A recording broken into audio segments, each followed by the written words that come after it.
Neymar is due in Paris to finalise his world record move to Paris Saint-Germain.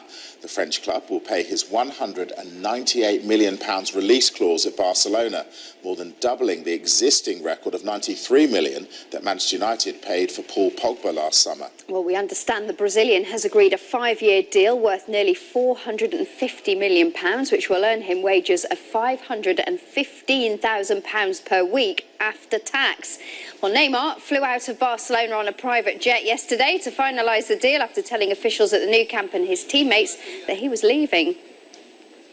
Well, Neymar arrived at Barca's training ground at 9 o'clock yesterday morning to announce he wanted to end his 4-year spell at the club. And he left 45 minutes later after being given permission to sort out his future.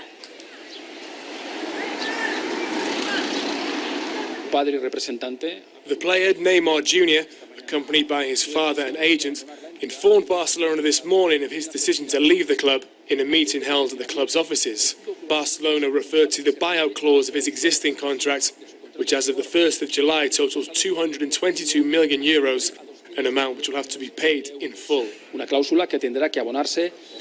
Well, Neymar and his entourage then boarded a private jet. His close friend Wagner Ribeiro expects him to be a PSG player by the end of the week. Today we received the proposal. Yesterday I was in Paris and today we received PSG's proposal. They will pay the clause. It will be done in the next few hours. He'll be presented at the end of this week. Also gut, jetzt vielleicht 3, jetzt kann es Barcelona vielleicht auch zahlen, wenn sie es nicht für was anderes brauchen. There are 2 clubs in the world that can afford to pay that much. Maybe 3 if you count Barcelona, if they don't need the money for something else, and they are Man City and PSG. Everybody knows why that is. I always thought financial fair play was invented to make sure something like that can't happen, but obviously financial fair play is more of a suggestion than a real rule. I don't understand it, but that's not the next step. I believe, I hope, that it will remain an exception, but who knows? For £200 million, I don't think he's expensive. I think he's expensive in the fact that now you are going to have more players at 100 million, you're going to have more players at 80 million, and more players at 60 million. And I think that's the problem. Neymar is one of the best players in the world. Commercially, he is very strong. And for sure, PSG thought about it. So I think the problem is not Neymar. I think the problem is the consequences of Neymar. I think that if the 220 million in this moment is the market for one of the best players in the world.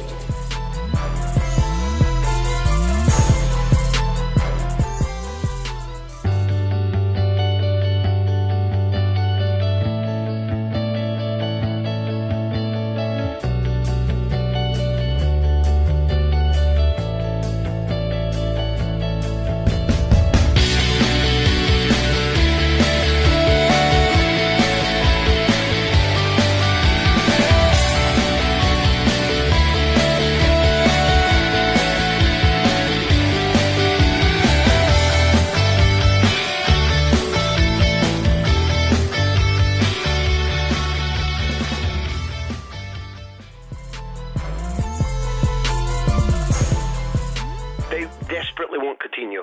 What you've been reading about, first of all, a €100 million bid and now a £100 million bid for Coutinho, these are factual. They want him. I have no idea how stern both Klopp and the owners are at Liverpool in saying no. But the man they want, although there are other names that may float in next, is Coutinho. Make no mistake about that whatsoever.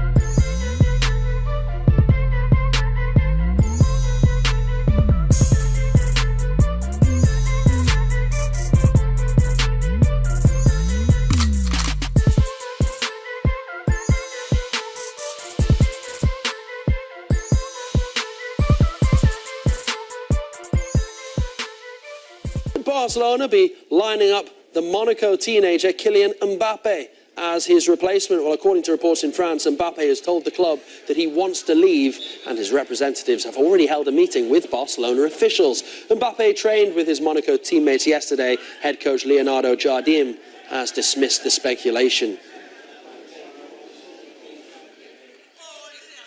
Even over these last 2 days, Kylian has worked well. That's because he knows the most important thing is what happens on the pitch. That's normally what speaks for the player. Every Liverpool fan I've spoken to is panicking. I don't think Coutinho's going anywhere. You look at Jurgen Klopp in his press conferences, he's absolutely adamant. He is not moving. Unless they sold him from behind Klopp, and he would probably walk on the club if they did, might get 150 million, but what's the point? You know, unless Klopp agreed and it was his choice, there you are. Look at that, fortified Barcelona. I think to stay at Liverpool 10 to 11 is a huge price. Liverpool lost against Atletico Madrid on penalties today in the Audi Cup final. It's been a quiet summer so far for them. According to the bookies, they are 12 to 1. I believe, looking at this, they are 6th favourites to win the Premier League. 6th, is that about right? No, I would have them above Arsenal. Why? Because, listen, going forward, Liverpool have just been so exciting, scoring so many goals, creating so many chances. For me, a lot more than Arsenal. That was Liverpool in the start of last season, wasn't it? Liverpool not. You're going to let me talk here, what? What you're saying isn't right. They're far better than Arsenal going forward. Both defences are completely and utterly suspect, and so that's why I've put Liverpool ahead of Arsenal. Where would you put Liverpool? Right there. 6th? Yeah. What about the fact they're better attacking than Arsenal? Honestly, 11 to 1, 12 to 1, what are we talking about here? Yep. I mean, there isn't much difference between the two, but neither one of them are getting near the title. Liverpool will add some flavour to the season, will add some flavour to Champions League, and then that's about it. I'd have Liverpool in 6th only because I don't think either team has done that much in the summer, but at least Arsenal don't have Champions League Arsenal didn't football. get in the top 4 last year, did they? At least Arsenal don't have Champions League And Arsenal football. haven't signed anybody. Well, like I said. At least Arsenal don't have Champions League football. Well, Liverpool signed Salah, so they've got one each. So all of a sudden, because they've got